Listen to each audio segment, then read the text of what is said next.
4th grade, and we lived on 81st. And it was the year that it was that big blizzard. I went that whole winter without lights or gas. It was just me, my mom, and my dad. When I was 10, my mom was diagnosed with cancer. Growing up in my household, we ain't really had nothing to eat in the household. You feel me?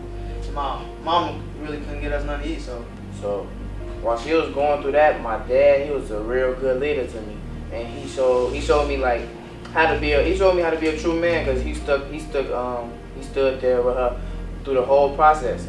What's really making me grind hard is remember those times back then, having nothing to eat, and have my little brother. I don't want him to go through that, so I want to be a role model to him, so he might have to grow up in the street. It really helped me and shaped me into the woman I am today, because I know I gotta work hard to get what I want. You see what I'm saying?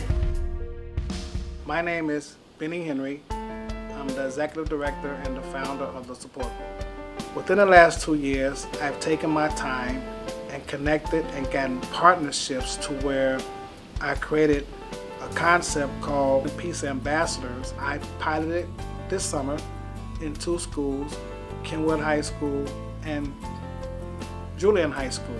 I got involved with the Peace Ambassador program through Kenwood. The thing that caught my interest about the program was the whole concept itself, about using us to stop the violence, because I feel like we have a more say-so in what we do than adults would.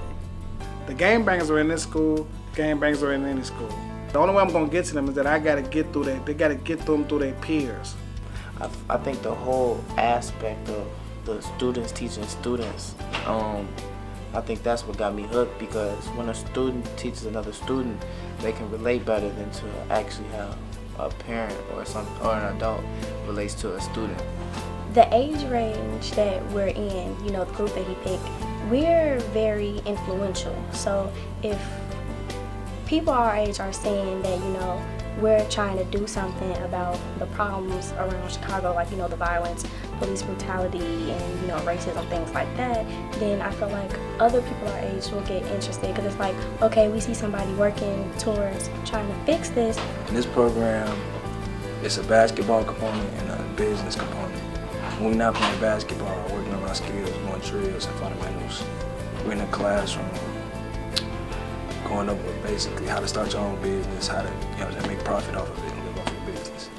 When we meet different business leaders, they're not thinking about, they're not thinking about being mad or stuff. They're not thinking about none of that. They think about business. They think a businessman wouldn't be out here fighting. A businessman wouldn't be out here risking all everything he got.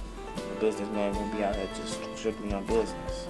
They're teaching us how to have peaceful resolutions outside of the classroom, because we understand that in order for things to actually change around us, we have to be able to talk to our peers and be able to react appropriately in certain situations. I learned in the Peace Ambassador group to use communication. Communication is the #1 thing that can stop the violence, because if we know how to communicate with each other and get our points across, there won't be as much, a hostileness towards one another. I've learned mostly that not everything deserves a reaction, and it's helping me realize it's things way bigger that's happening in the world, and I'm arguing over little stuff. So it just helps me think about things before I actually react to them in the worst way possible. So I'm gonna take it to Inglewood, take it to Dunbar, take it to those schools that we know got a little bit more issues than maybe a Kenwood or whatever, but I gotta start somewhere to get them to get the concept. So the more I can get in their head, the more they can, oh man, you know what, man, maybe that's not a good idea. Maybe you shouldn't do that.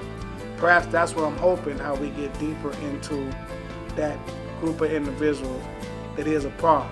It's imperative that they change, because, their era is a different era than ours. They're reactors. They don't think as much as I think that they should think. I hope that I can get them to learn how to stop reacting. If you stop reacting and think about what the consequences are, perhaps that can save your life. The university is behind this whole concept, and it's kids teaching kids.